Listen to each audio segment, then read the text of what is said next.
Lux Radio Theater brings you Betty Davis and Paul Henry in Mr. Skeffington. Ladies and gentlemen, your guest producer, Mr. William Keeley.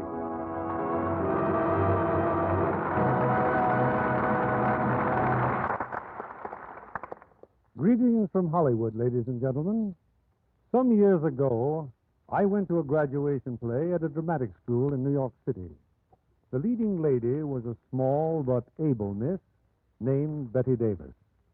A few days later, when we were casting for a new play, I suggested that Miss Davis be given what proved to be her first professional reading. The rest is history, for little Betty has since become the first lady of the films. One of her more recent successes is tonight's play, Warner Brothers' moving and distinguished drama, Mr. Skeffington. And co-starred in the title role tonight is Paul Henry, who has contributed so many star interpretations to the screen. The action of our play occurs between two world wars, a period during which women, like the lovely Mrs. Skeffington, discovered new freedom and leisure, largely through the medium of labor-saving methods and conveniences. One of the conveniences that rose to popularity throughout these years was Lux Flakes, and that popularity has steadily increased and spread to almost every country of the globe. In Paris, where I was a few months ago, a package of Lux Flakes was almost literally worth its weight in gold, proving that daintiness and grooming are a prime concern of women everywhere, and that, I feel, is as it should be. Now, on to our play, as the curtain rises on Act One of Mr. Skeffington, starring Betty Davis as Fanny and Paul Henry as Skeffington, with Marjorie Riordan as their daughter and Joseph Kearns as George.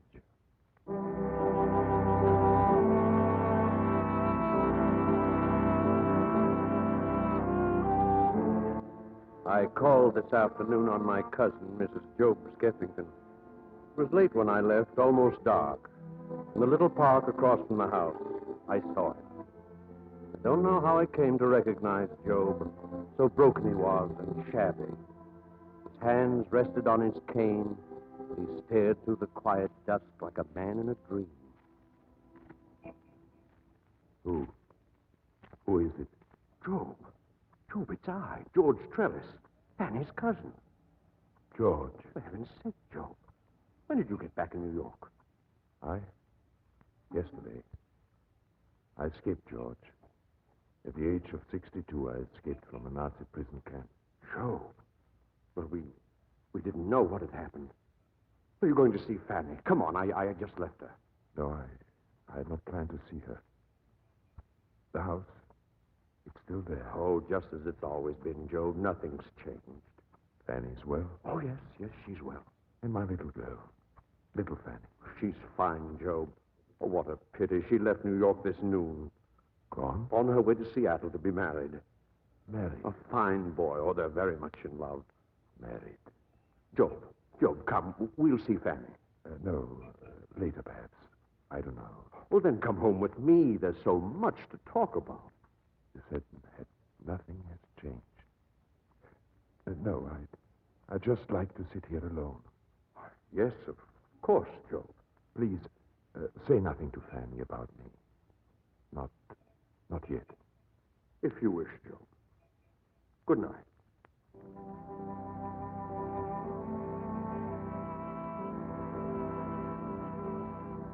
I went directly home, and all night long I've sat here unable to get the picture of Job Skeffington out of my mind. Seems incredible that nearly 25 years have passed since Job first met Fanny. Oh, how well I remember that night. Who is it? Edward? Don't you dare come in my room. Since when am I Edward? Then who is it? George. Which George? How many Georges are there in your life? Oh, three of... Cousin George. Georgie. Fanny. Oh, what a wonderful surprise. Well, don't I get a kiss? There. Let me see. Yes, even after 2 years, you look rather nice. Rather nice. That's all you ever said. I'm sorry, but I just can't think of you as beautiful, even if you are. Oh, hello, Mamby. Mr. George, how do you do?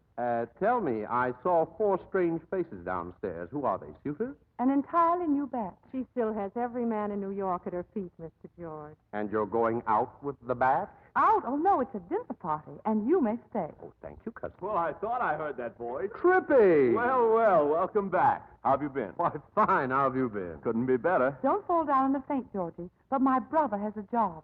He's working. No, I'm a customer's man. Skeffington and Company. Skeffington and Company? The Jewish firm? Yes. You like working for him? He's all right. Well, he must pay awfully well. Here you are giving dinner parties, and I thought you were practically broke. Well, the fact is, George, I made a little killing. And I thought if I gave a dinner party, it might further arouse his killer's instinct. George, you don't have to worry about us anymore. I hope it's all true. Why do you say that? Because you still don't look anyone straight in the eye, Trippy. Still picking on me, Georgie. Now, Trippy, darling, you run along and finish dressing. You know you're always late. What is it, son? I'm very sorry, miss. A gentleman to see Mr. Trellis, Mr. Skeffington. Skeffington? You didn't invite him to dinner. I most certainly did not. Tell him I'll see him in the morning. Yes, sir. And, miss, your guests are beginning to arrive. Thank you, son. Soames, ask Mr. Skeffington to wait. Yes. Why? Well, I think it'd be a nice gesture if you saw your employer. You'll get more work out of him in the long run. He's got no right barging in here. Darling, obviously he didn't come for a free dinner.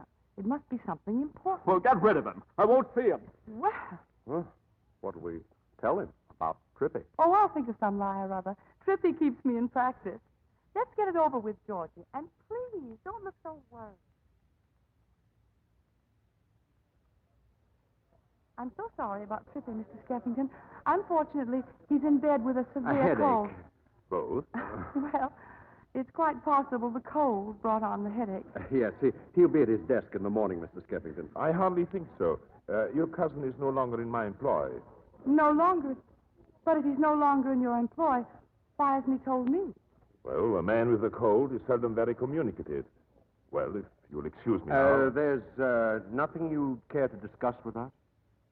Well, since your cousin avoided me tonight, as undoubtedly he will again in the morning, perhaps I'd better. It's a rather delicate matter, Miss Trellis. I'm staying right here, Mr. Skeffington. I'm on my way to see the district attorney. I don't think I'm going to be able to take the standing up. Maybe we'd all better sit down. Thank you. Has Trippy done something awful? Your brother has good many qualities, Miss Trellis. This is going to be worse than I thought. As a bond salesman, he made a brilliant start. His orders piled up until we discovered that these people he's been selling stock to don't even exist. You see, he threw in enough consolations to make the whole thing seem quite authentic. And then, well, there were here and there were some legitimate sales. But you had to look for them. It wasn't very clever of him, was it? He has a definite talent for picking odd names and addresses. But it's hardly worth $20,000 we've paid him in commissions. He's stolen $20,000. Yes, I'm afraid so. Does Trippy know you know? Yes. You should have gone to the district attorney long ago. Well, I was quite touched to discover he lost most of the money at the racetrack. That touched you? Yes, considering they were my horses he bet on, and I'd give him the tips. Oh, Trippy. Trippy, no. Oh, I'm sorry, Miss Trellis. Fortunately, it won't be any hardship for you to return the money. No hardship. Mr. Skeffington, you may as well know that Miss Trellis and her brother are stone broke. I don't understand. The Trellis wealth was a legion. Well, now it's a myth. It's been a myth for some time. Mr. Skeffington, Trippy could get another job and pay you back a little each week. You couldn't write him a reference, could you? Well, I could, but my heart wouldn't be in it. Well, all we can do then is to throw ourselves on your mercy. Miss Trellis, it's not my money. It's the corporation's. But the horses were yours and not the corporation's, weren't they? Yes, that's true. But I'm not quite sure of the logic. If you could just give us a little time, maybe there's something I could salvage. Well, perhaps I can let it ride for a little while. Oh, Mr. Skeffington, how can I thank you? How can I... Please. Well, I see I'm keeping you from your guests. Won't you stay for dinner? After all, in a way, you're the host. It's your money. I'm dining with the district attorney. Just a social call. Good night, Miss Trellis. Good night, Mr. Skeffington. Mr. Trellis? Good night, sir. Oh, I'd like to wring Trippy's neck. There's nothing to worry about, Georgie. No? No. There'll be 3 dozen roses in the morning. 3 dozen rows. From Mr. Skeffington.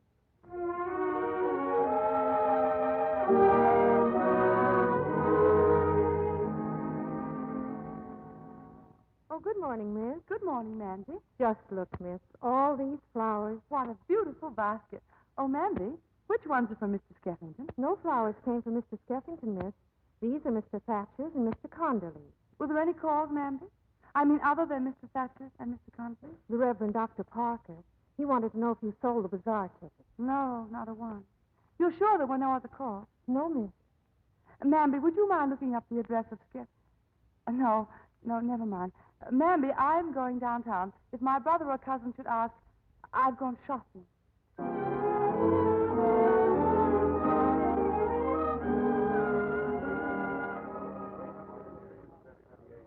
Miss Trellis, Well, please come in. I had no idea you'd be calling. I knew you were busy, Mr. Skeffington. I didn't mind waiting, and I do want you to know I'm not here to talk about Trixie. Good. It's a painful subject. Cigar? Oh, I'm terribly sorry. It's automatic. All my visitors are men. I see. Mr. Skeffington, I came to ask if you'd buy some tickets for a bazaar. It's for the Children's Hospital or the Home for the Aged. I don't quite remember which. Anyway, it's printed on the ticket. They're $25 apiece. Well, they're both very worthy causes. I'll take a dozen. Oh, no, 2 is quite enough. You don't get a thing for your money. Or, are you used to that? Excuse me. Hello? Yes. Yes? What is it now? All right. Buy 10,000 at 23.5. I'm sorry. Mr. Skeffington, please forgive me for being so curious, but it sounds very important. 10,000 what? 10,000 shares of steel. Oh, at $23.5 a share? Why, yes. Well, if you're that casual about money, I'll let you buy the dozen tickets after all. You know, Mr. Skeffington, I've never once seen the stock exchange. I'd be glad to show you around sometime. Well, that's very nice of you, but isn't it a little vague? Can you make it right now? Well, I have a luncheon engagement with Janie Clarkson, but we don't like each other very much, so she probably won't be there either. Well, in that case, will you have lunch with me? Oh, I'd be delighted. Then could I see the stock exchange afterwards? If you'd like. Shall we go then to the... Have Yes? you seen the ticker? No, why? Germany's just declared war on Russia. Oh, excuse me, Miss Trellis. Get all our branch officers on the phone. Yes, sir. Keep a wire open to Washington. Hello, Casey. Keep me posted on wheat. See the tape, Chief? Yes, I know. Mr. Dealer's Skeffington, up 28. Should we buy? No, sell all we own. Yes, sir. Wheat's up 12. What about Chicago? Mr. What from Skeffington. Chicago? Bar in stock. Shall we call for margin? There's Casey. Somebody get hold of Casey. Mr. Skeffington, I've changed my mind. I'm having lunch with Janie Clarkson after all. Boston wants an immediate answer. Well, they won't get it. Miss Trellis. Where did she go? Miss Trellis!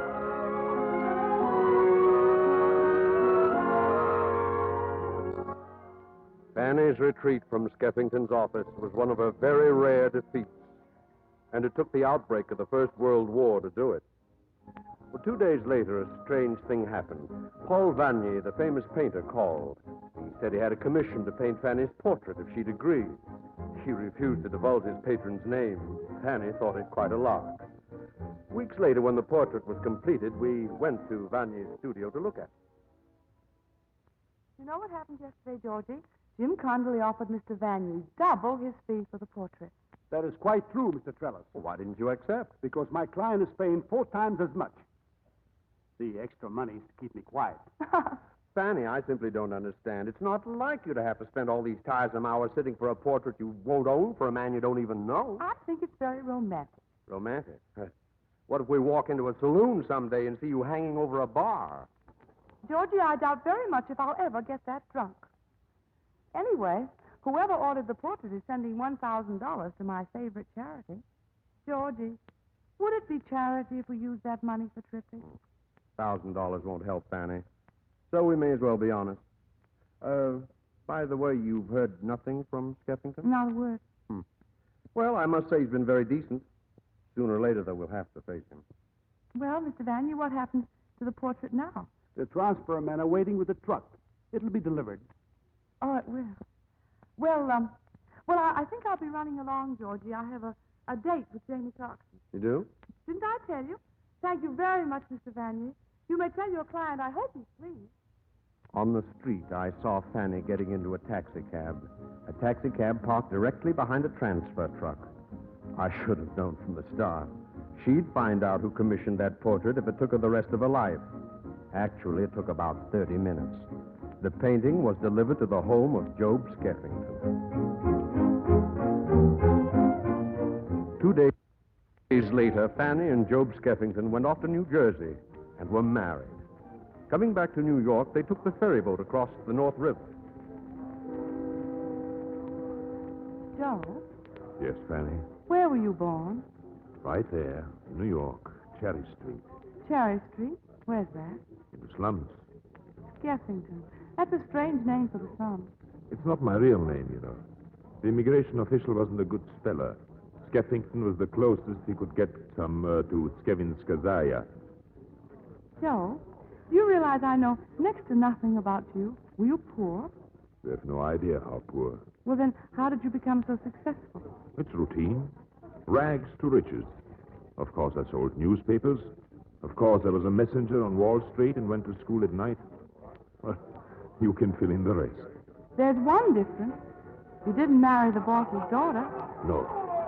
But I married the woman everybody else wanted. That makes up for it. Joe, what's going on over there, the music and all those people? Find out. Attendant, Yes, sir. what's going on over there? Oh, that's Philippe and Gus. They're playing for those kids. See? Those kids just got married. Sometimes they find somebody that just got married. That's what they look for. Good tips. But how can they tell? Oh, I don't know what they do. They ain't missed up on newlyweds for 10 years. Can you beat that? Joe, could you tell they were just married? I think I could. The way that girl's looking at that fellow, you couldn't miss. I see what you mean. The way I'm looking at you. No. Your look is cordial, but not connubial. I've married you, Fanny, but I haven't won you. Joe, So far, I've merely taken you away from all the others. Do you think that night when I broke into your dinner party was the first time I'd seen you? No. I'd seen you many times. Dining at Sherry's, dancing at the Waldorf, and so many young men. But you were never more beautiful than that night I came to see about Trippy. Never so unattainable. That's why I commissioned Vanier to paint your portrait. At least I'd have that. well, now you have both, the portrait and me. I own both. It isn't quite the same thing. Joe, look, the musicians are coming this way.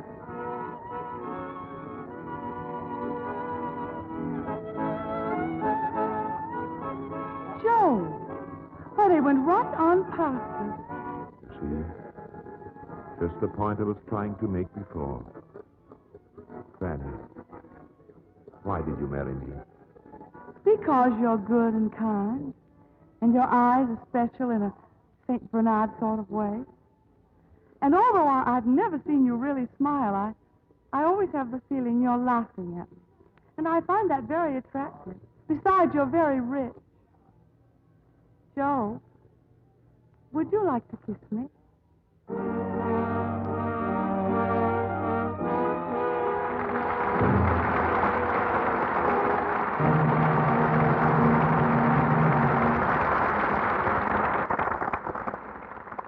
Our stars, Betty Davis and Paul Henreid, will return for Act Two of Mr. Skeffington in a moment. Contrary to what most people think, everyone in Hollywood isn't a movie star or extra. Hundreds of girls work in the studios as secretaries, typists, telephone operators, and live just like girls anywhere else in the country. Take Alice Deed, who typed the script for Warner Brothers' new production, Mildred Pierce, starring Joan Crawford. Alice is just coming home from work. Sue, where are you? In the kitchen. What's up? Oh, Sue, it's wonderful. Bill's ship just came in. Oh, Alice! We're going to dinner at the Brown Derby and then to a preview of Mildred Pierce. That's Joan Crawford's new one. Oh, it's her first picture in almost 3 years, isn't it? Jack Carson and Zachary Scott are in it with her. And imagine, I'll see it with Bill. It just opened in New York and the critics raved about it. I understand it's considered an excellent candidate for an Academy Award. Yes, a date like that calls for wearing something special. I thought I'd wear my new suit and that sweet blouse I got for my birthday. Of course, I'll have to have a super slip because it's so sheer. Oh, Sue. Now what? I haven't any. I meant to buy a new slip today. Well, what about the one you bought a couple of months ago with the lace on the bottom? You know, I bought one just like Oh, it. you should see it. It's faded and the lace is torn and straps are frayed. I don't know what Sarah does to them. Well, Sarah puts everything in the same wash. Sheets, towels, along with your undies. I've seen her. They can't take that hot water and strong soap and rough treatment. You mean your slip is still good? Of course. I always lux mine. Look, I'll show you. Why, Sue, it looks as nice as new. Oh, Sue. I know. I let myself in for it. You want to borrow it. Sue, if you lend it to me this once. Yes, Lux slips do stay lovely longer. In fact, 3 times as long. Actual washing tests show. Strong soap, too hot water, and rough treatment soon fade colors. Make slips and nighties look old and drab. Start tonight using thrifty Lux Care for undies. Here's William Keeley with our stars. Our curtain rises on the second act of tonight's play, starring Betty Davis as Fanny and Paul Henry as Mr. Skeffington.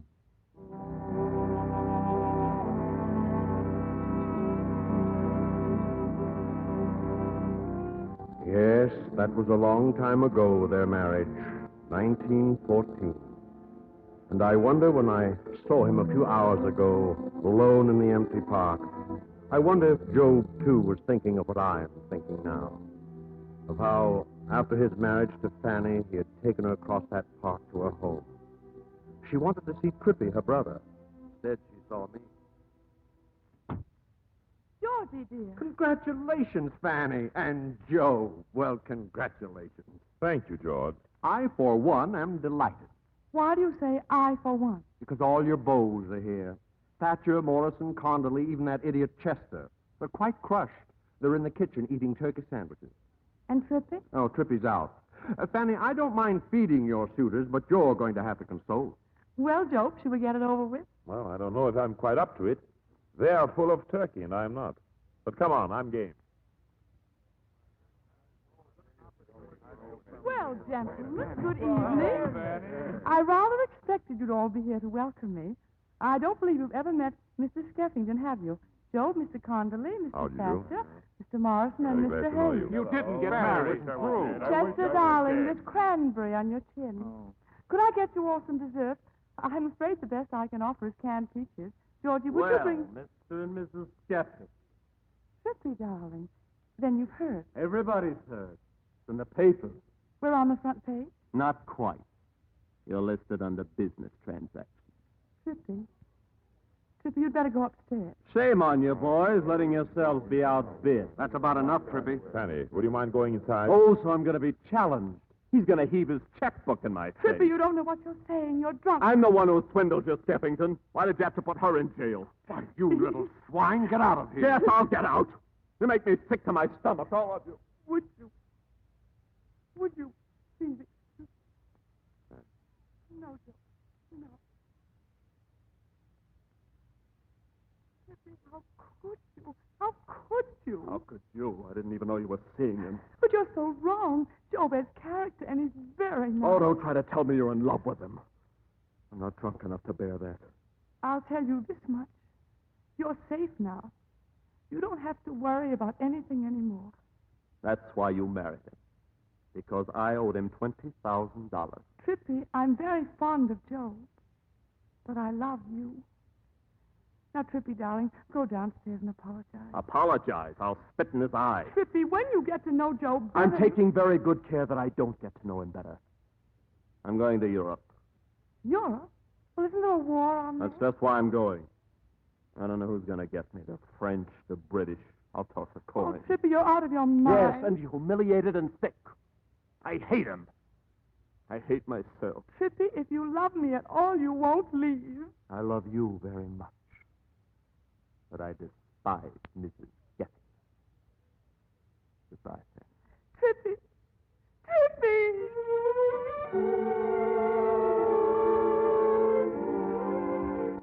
That was the last we saw of Trippy. I was with Job and Fanny on their first wedding anniversary. Before dinner, Job and I were alone in the study.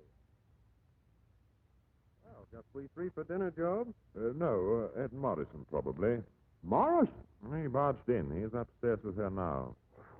Well, doesn't he know it's your anniversary? He said he chose this night especially to ask her for my wife's hand in marriage.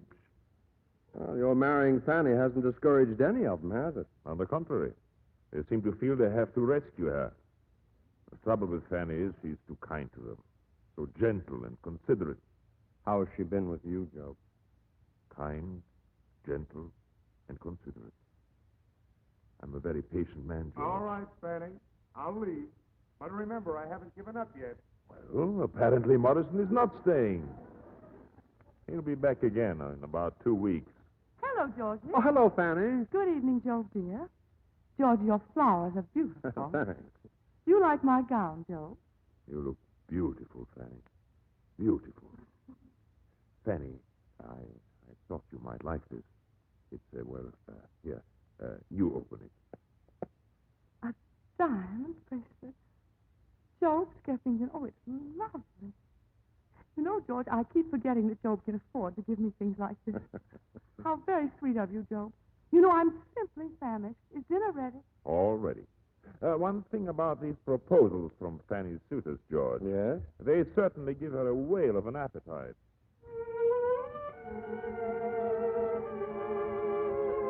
We went to the theater after dinner. Fanny was her usual sparkling self until we returned. Then suddenly she was ill. Before we knew it, she'd fallen to the floor. Don't worry, Mr. Skeffington. She's perfectly all right. Then why did she faint, Doctor? I usually make a ceremony out of these things, but, well, you're going to be a father. Why, thank you. That's perfectly all right. May I go in and see her? I've given her a sedative, but you'll have about 5 minutes for the usual nonsense. Good night. Good night, Doctor. Fanny, is there anything I can do? No. Would you like to be alone? No. Well, I think any child of ours has a far chance of being stupid. You're laughing at me again, Joe. Oh, I suppose I'm just as fond of children as anybody else. Well, it's just that babies grow up, and everybody expects you to grow up with them. You are not afraid of growing old, are you, Fanny? Yes, I am. Do I look puffy yet? Oh. No, you look beautiful. I don't know why.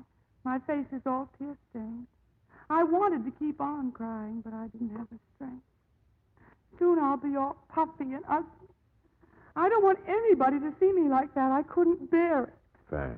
Joe, George is going to California soon. I want to go with him and have my baby there. But I thought you loved this house. Oh, of course I do, but it's too close to all my friends. I won't have them see me ugly. You'll never be ugly, Fanny. A woman is beautiful when she's loved, and only then. Nonsense. A woman is beautiful if she has 8 hours sleep and goes to the beauty parlor every day. And bone structure has a lot to do with it, too. Fanny, aren't you really happy about having a baby? Joe, I just can't seem to keep my eyes open any longer. Yes, dear. I'll go now.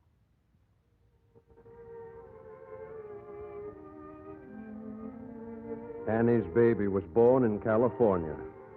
A month later, she was back in New York, her devoted gentleman flocking about her as fervently as ever. But Job was too enchanted with his little daughter to bother about them. Week before the child's second birthday, word came that Trippy had been killed in action. Fanny went completely to pieces in a frightening burst of hysteria. Oh, no, it can't be. Not Trippy. Oh, my poor darling Trippy, and I loved him so. Fanny, please, get hold of yourself. I told him not to go to war. I told him. Fanny, let me say something, please. Oh, leave me alone. Trippy's dead. Trippy's George, dead. see what you can do. I'll get some brandy. Maybe that'll help. Fanny, darling, now you must. George, if it hadn't been for Joe, Trippy would never have gone to war at all. He killed Trippy. He killed my brother. Fanny, you know that isn't Yes, true. he did. And I'll go on living with him for the rest of my life. Fanny, please. And for the rest of my life, he'll keep on looking at me with those puppy dog eyes of his. So good and so kind and so sickening. Job loves you very much. You know It's that. really funny. I married Job so I could take care of Trippy. And now Trippy's dead. And all I've got is Job. All I've got is... I've brought you some brandy. Drink it down if you can. It will do you good.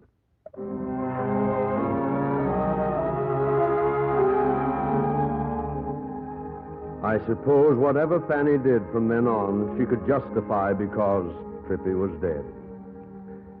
Very little changed over the years, least of all Fanny's youth and radiance. She simply refused to grow any older. During the speakeasy era, she became fashionably involved with a rum runner. And Job, quite openly, started to be seen with girls from his office. Just what was in his mind, I'll never know. Only one thing is certain. If he was trying to give Fanny grounds for divorce, he was highly successful. Oh, hello, George. You all by yourself? Uh-huh. Job's in the garden. With Fanny? Yes. How was it in court? Dull as dishwater. Fanny, tell me, does she know about the divorce, young Fanny? It's quite impossible to keep anything from her. She's 11 years old now. You don't have to remind me. Fanny, can't you find it possible to forgive Job? 5 secretaries in a row. I'm not that forgiving. Well, the second secretary must have forgiven him for the first, all the way down the line. Can't you be as forgiving as the secretary? Well, as a matter of fact, Georgie, I'm very grateful to Joe. I must admit I was quite angry at first. Then suddenly I realized that the 5 secretaries were 5 gates of freedom. Now you can live with your conscience. Yes. I hope the two of you are very happy. George, is custody of the child always given to the mother? Why, don't you want her? Oh, of course. It's just that, well, poor little thing, I can't help but feel she'd so much rather be with Joe. Oh, hello, Fanny. Well, how did it go? Very tiresome, Joe. I napped now and then, so did the judge. Georgie, why don't you run out in the garden and amuse Fanny? Of course. I'm in a highly amusing mood. Well, Joe, are you comfortable at the club? I have a choice view of 47th Street. Oh, I do want to thank you for your very generous settlement. Well, 12 years with the wrong husband should be rewarded. Well, of course, it was ridiculous of you to settle a fortune on me, but then it would have been ridiculous for me to refuse, wouldn't it? I'm glad you're going to be so reasonable about it. Still laughing at me, without moving a muscle. I assure you, Fanny, it's no laughing matter. Oh, I can't bear to look at you, Job. Your eyes have such a hurt expression. And I repudiate my eyes. I've no right to feel hurt. I'm sorry, Job. I'm really sorry I can't love you. You can't really love anyone. Well, That's not meant as a reproach. It's just one of the facts of your life. you know, Job, I'm very fond of you, and I might never have taken this step at all if I hadn't discovered. Well, after all, Job, 5 of them. Oh, you mustn't think so harshly of my secretary. They were very nice and understanding. When I came to the office after a hard day at home. Job, really? Oh, Fanny, I Job, don't. please don't beg. Beg you, Fanny? I never begged you in my life. Oh, I have a dreadful headache. This isn't what I wanted to discuss with you at all. I'm sorry, but I have a headache, too. And I think mine precedes yours by quite a few years. I find this all very distasteful. All right. What is it you want to discuss? Our daughter. She's not going to be very happy staying with me. She loves you so much more. I'm no hypocrite. I'm glad she does. Yes, but you see, the court says a child should stay with its mother. Never mind what the court says. What do you say? Well, I think that a child should. It's just that Are you sure that she won't be a hindrance to you? After all, you're young and beautiful. Don't be insulting. It isn't fair, Job. You know perfectly well that if Fanny is miserable, I shall be miserable, too. Well, what do you want me to do? Well, if you could talk to her, Job, and see how she feels about it. All right. I'll be glad to. Oh, thank you, Job. That's very sweet of you. May I take her out to dinner? That would be lovely. Maybe she could wear her blue organdy. She reminds me of you.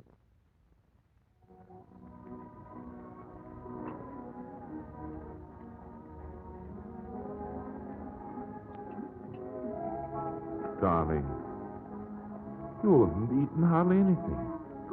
I'm not very hungry. You haven't eaten either, Daddy. Oh, I had a big lunch.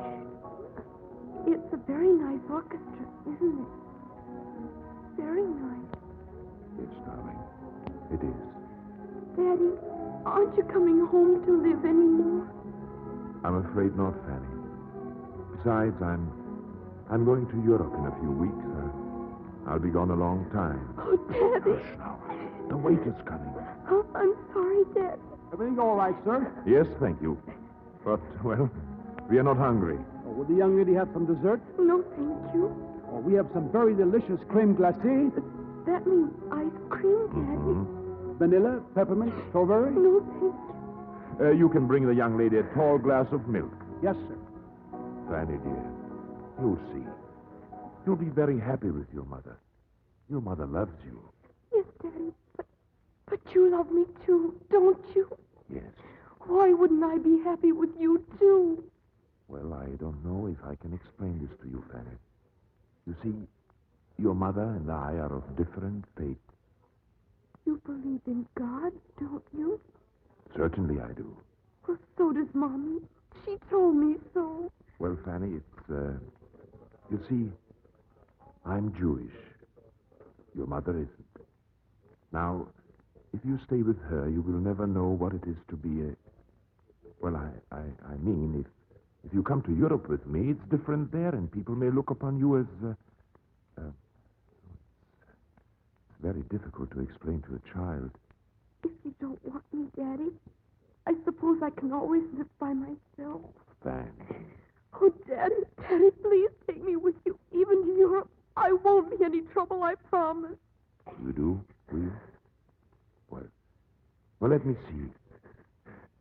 You know, darling, there are wonderful schools in Switzerland. And you'll speak to Mother? Oh, maybe she'll say yes. Oh, she will, darling, she will. Oh, Daddy. Hush, now, hush. Here comes your milk. I think I'll have some ice cream after all. Yes, and, waiter, you can bring me a plate, too.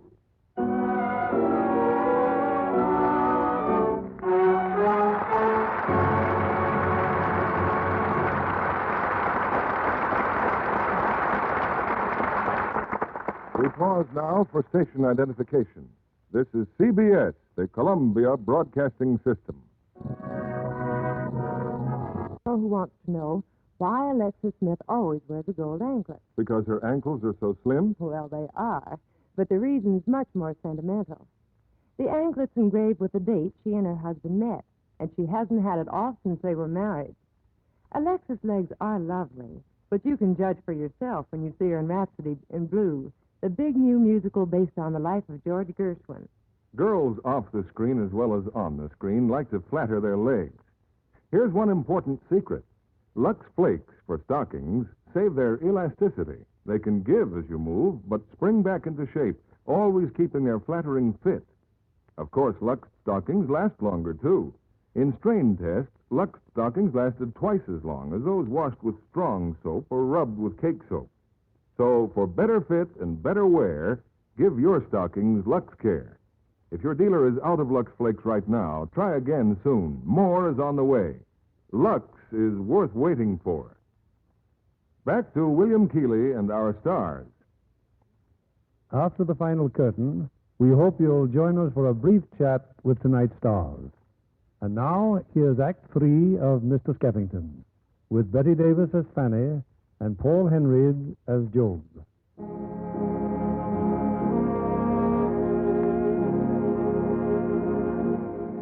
So Job Skeffington went to Europe, to Germany, and his daughter went with him. And there Job stayed. But as little Fanny grew up, she'd come to New York every summer. Too bad she picked that time of year. Her mother never seemed to be in town. My darling daughter, where does time go? I thought surely I could see you this summer. I planned to be in New York in August. But that dreadful yacht at the Barnby broke down off Savannah. Dearest Fanny, to think so many years have passed and we still haven't seen each other. But Mother misses you very, very much. I am glad you liked your birthday gift. I don't remember And so it went for 10 years. But this year, young Fanny failed to arrive in the summer. She came instead on an embarrassing October afternoon. Her mother was home having a cocktail with a young man. The older Fanny grew, the younger, it seemed, were her admirers. Fanny, remember that day at the country club when I introduced myself? Yes, Johnny. Well, I'm finally going to say what I wanted to say to you then. I'm in love with you, Fanny. You're really very sweet, Johnny. Oh, that tolerant tone. Johnny, if we're going sailing, we'd better get started. Do we have to go sailing? Oh, but I love sailing. And what is it, Clinton? Excuse me, madam. A young lady to see you. A young lady? She says she's your... Hello, Mother. Good heavens. Fanny. Fanny, darling. My darling, this is such a surprise. Yes, I suppose it is, Mother. You know, you're the last person I expected to see. Is, your father with you? Oh, no, he's still in Berlin. He says the Nazis don't frighten him, but he thought I'd better come back here to you. And here you are. Here I am. Oh, Johnny. Oh, forgive me, Fanny. This is Johnny Mitchell. Johnny, this is my, baby, Fanny. How do you do? Hello. Fanny and I haven't seen each other for years, have we, darling? You know you're very, tall for your age. Really? Oh, but Mother, I'm nearly... She's going to be a stunning woman, don't you think, Johnny? Oh, yes. Yes, she's going to be. Darling, Johnny and I are going to go sailing. When I get back, we can talk for days and days. Oh, Fanny, do you think we ought to? It gets pretty chilly. Chilly? You talk as if you were 40, 50 years old or something. Certainly we're going sailing. Well, I'll see you later then. Oh, yes. Hey, wait. I can't call you both Fanny. I'll tell you what I'll do. I'll call you young Fanny, and you... Well, I'll think of something.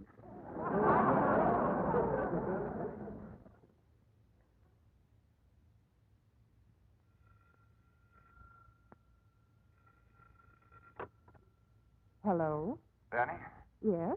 this is Johnny Mitchell. Yes? Look, I don't want to alarm you, but, well, your mother, we were coming in when she just collapsed. She got pretty wet sailing. She must have gotten a chill or something. Oh, where is she now? I'm bringing her right home. You'd better call a doctor. Is your mother's maid around? Mandy? Yes? Well, Mandy'll know who to call. I'll have her home in half an hour.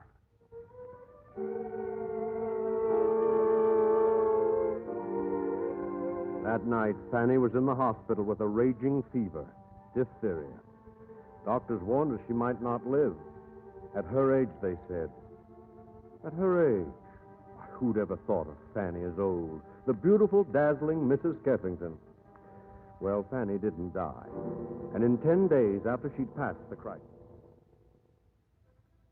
Yes, Mrs. Skeffington? Nurse. Did Dr. Melton say when I may have visitors? Yes, Thursday morning. But only 1 or 2, please.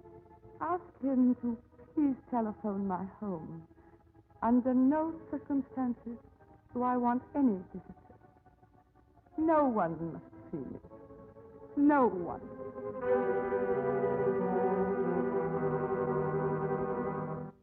Oh, hello, Cousin George. Hello, dear. Well, did your mother get home? 10 minutes ago. We were just having some tea. I would have to be out of town when all this happened. Well, did you two finally get acquainted? Oh, I'm afraid we've hardly had the chance.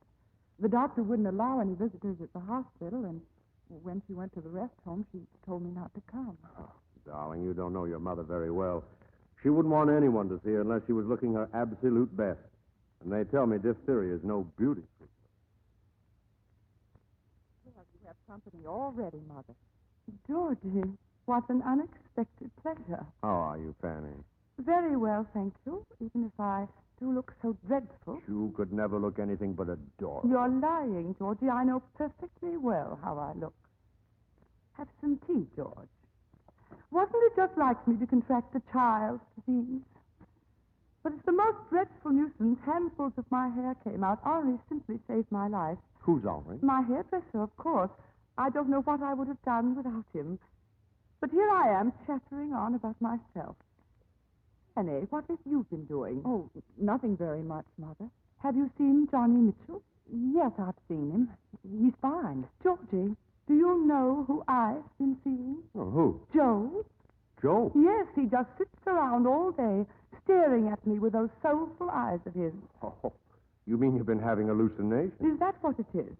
One day in the hospital, I shut my eyes, and he suddenly appeared. Now I don't even have to shut my eyes. He appears just the same. Fanny, I do wish you'd write your father and ask him to stop it. Have you heard from him lately? No, not for weeks and weeks, and I'm terribly worried. Well, he hasn't had time to write. He's been too busy staring at me. I detest women who go to psychoanalysts, Georgie, but what else am I to do? I'm seeing one next week, Dr. Tyler. Wonderful.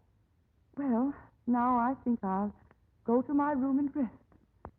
Georgie, would you help a decrepit old lady up the stairs? Oh, Fanny, what nonsense.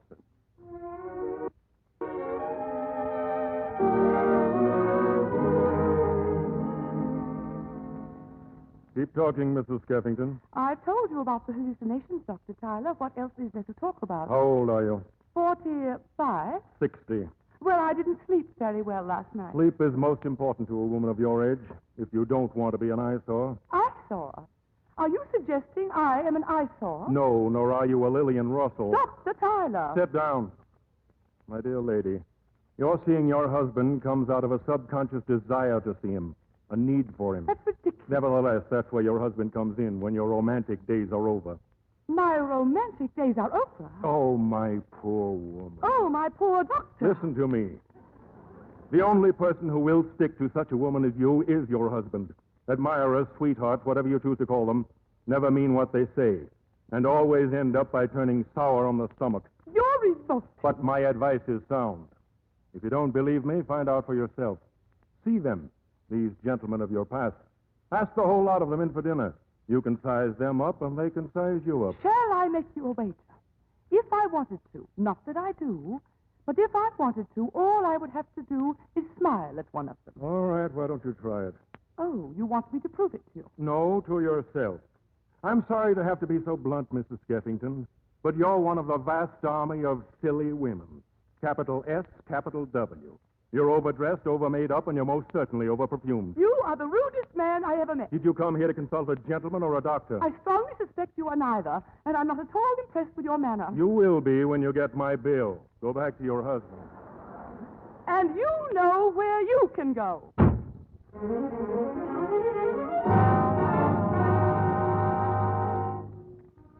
Fanny must have known what the party would be like. But along with her false hair, she wore a false gaiety just as difficult to detect. They trooped in, the stout-hearted gentlemen of her past, who now were merely stout. They brought their wives along, and it was all very dismal and somewhat heartbreaking. Fortunately, they left early, all but Edward Morrison. He took Fanny out on the terrace. Fanny, oh, my darling. The same Edward, romantic as ever. And just look at us. You're bald, and I'm dilapidated. Well, that's ridiculous. We're both in the prime of life. I still want to marry you, Fanny. Edward, you can't be serious. Fanny, I love you. I love you, Fanny. Edward, please. Oh, Fanny, we'll have a glorious life together. We'll... No. Yes, Edward? I'm afraid I've disturbed your hair, dear. These curls. What a nuisance. They're always falling off. They're, very pretty. May I pin them on for you? No, Edward. Thank you. I think I'd better do it myself. They're very expensive, you know. Oh, well, thank heaven you don't have to worry about things like that. Oh, huh? but I do. Only keeps me practically broke. They're broke? Well, practically. You can't mean that, Fanny. If only I'd had a man to advise me. You should have returned a few years earlier, Edward. Yes, I should have. It's getting late, Edward. Yes, don't bother seeing me to the door, Fanny. I'll think over your proposal. Oh, well, don't be too hasty. Marriage is a very serious step, hmm? Yes, it is, Edward. I'm so glad to have seen you. Goodbye, Fanny. Oh, you don't happen to know of anyone interested in buying a coffee plantation, do you? No, but if I hear of anyone, I shall be very happy to let you know. Thank you, Fanny. It's no good, but it's all I've got left.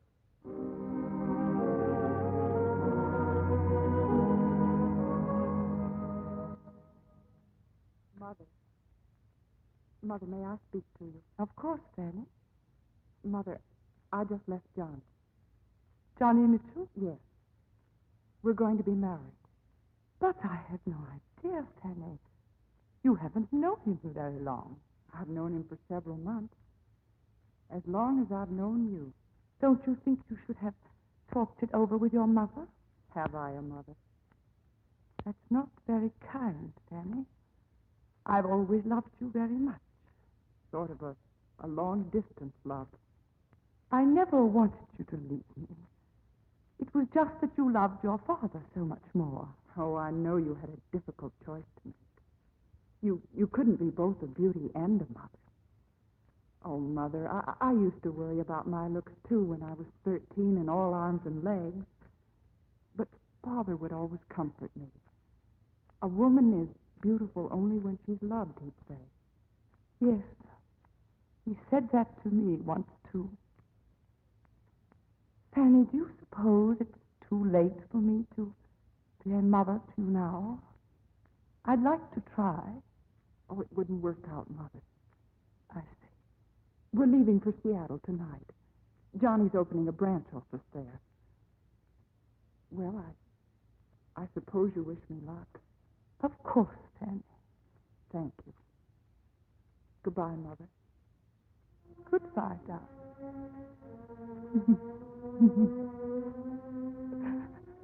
Manby.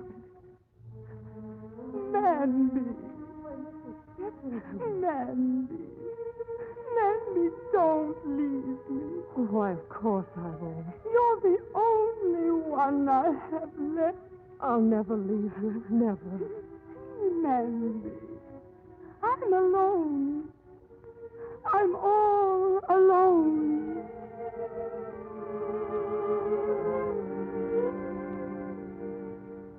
A few moments ago, Manby telephoned me.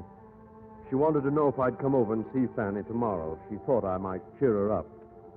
Just now, the phone rang again. It was Job Skeffington. He said he wanted to say goodbye. He was going to leave New York, but I made him promise to see me first, in the morning.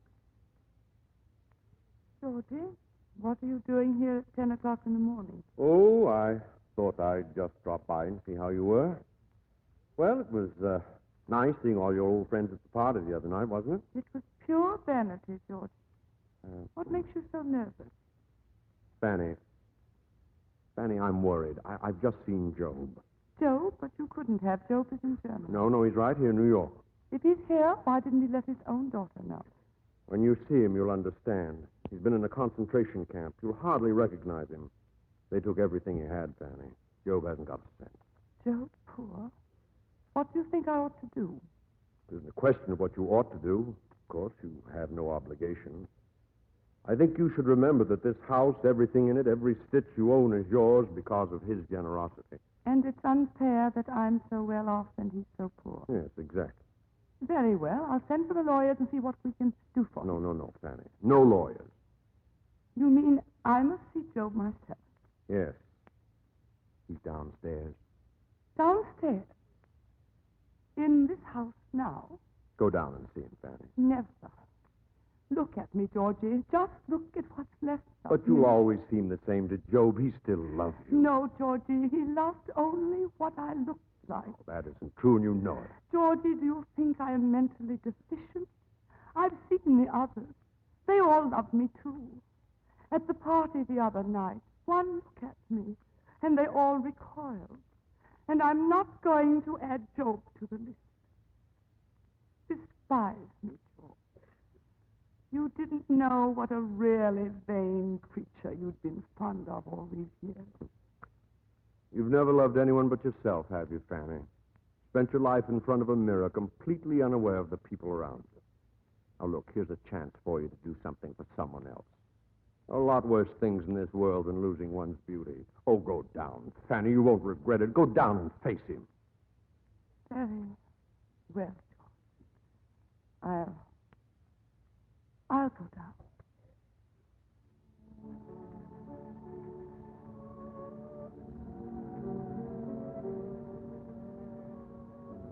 Joe, Is it Fanny? you don't know me, do you, Joe? Oh, yes. Yes, I do. You're as beautiful as ever. Still laughing at me, Joe. Oh, no, Fanny, no. You see, Joe! Joe! The Joe, chair. are you hurt? I thought I remembered where. Oh, Joe. Die. Oh, no, Joe, my darling, you can't speak. They didn't, the Nazis. Oh, my poor darling. My poor dear Joe.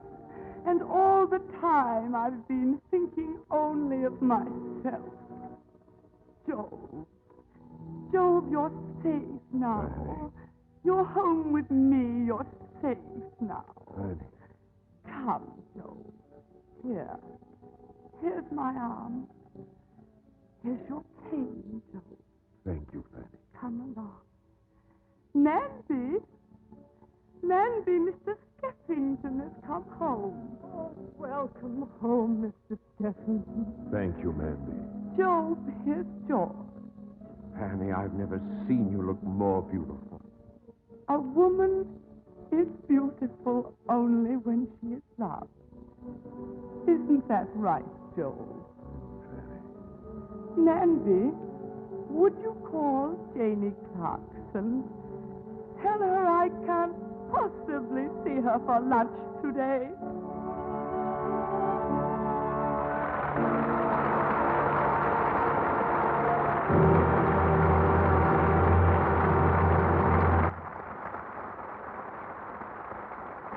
Before we bring our stars back to the curtain call, we would like to make this important announcement. Starting today, your meat dealer will give you not 2, but 4 points and 4 cents for every pound of used fats you turn in. Fats and oils in most meats, except low grades, continue to be rationed. Used fats are urgently needed to speed up reconversion to peacetime goods. I didn't know used fats were needed now that the shooting's over. But they are more than ever. It takes grease and oil to help manufacture that new refrigerator you want, or a car, or a sewing machine, or a washer, or any of thousands of products you've been waiting for. And if there aren't enough fats and oils and greases to go around, some industry has to do with less. Soap, for instance. But soap doesn't use heavy greases like industry does it. No, but industry gets first claim so it can put men back to work. The more used fats you turn in, the more of the finer oils needed for soap making can be released. Well, if the government thinks it's important enough to give me double the points for saving fats, I guess I'll start another can tonight with the drippings from the frying pan. And save used fat from every meal. Roaster and broiler drippings, meat trimmings, and table scrapings, too. Remember, from now on, you get double the points. 4 for every pound of used fat you turn in. Think of the extra butter or bacon or meat you can buy with them. Here's William Keeley at our microphone. I can assure you it's been a real pleasure to work with 2 such stars as Betty Davis and Paul Henry. And the result has been a play we'll long remember. It's good to be back on Lux and back with you again, Bill. Again? Have you 2 worked together before? Oh, yes, Paul. I was dialogue director on the first picture in which Betty changed from innocent ingenue roles to, Go ahead and say it. Well, Betty, you know you have brought more misery to humanity than any other star in Hollywood. But only on the screen. Thank you. You know, Betty, when I was in Paris a few months ago, I stopped at the Paris canteen. They were hoping for a visit from you. I had planned to go over, Bill, but the last minute couldn't and was very disappointed. They couldn't spare Betty from the Hollywood canteen. Well, Betty, you and your associates have done a really magnificent job at the canteen. Well, my associates and I thank you, Bill. Matter of fact, after the canteen closes on Thanksgiving Day, I'll have to find something else to do. Yes, and I hope that something else will include another picture for Warner's. As fine as your latest one, The Corner's Green. Well, as long as we're patting people on the back, Bill, save a pat for Paul. Well, I was just coming to that. I was lucky enough to see a preview of Paul's next picture.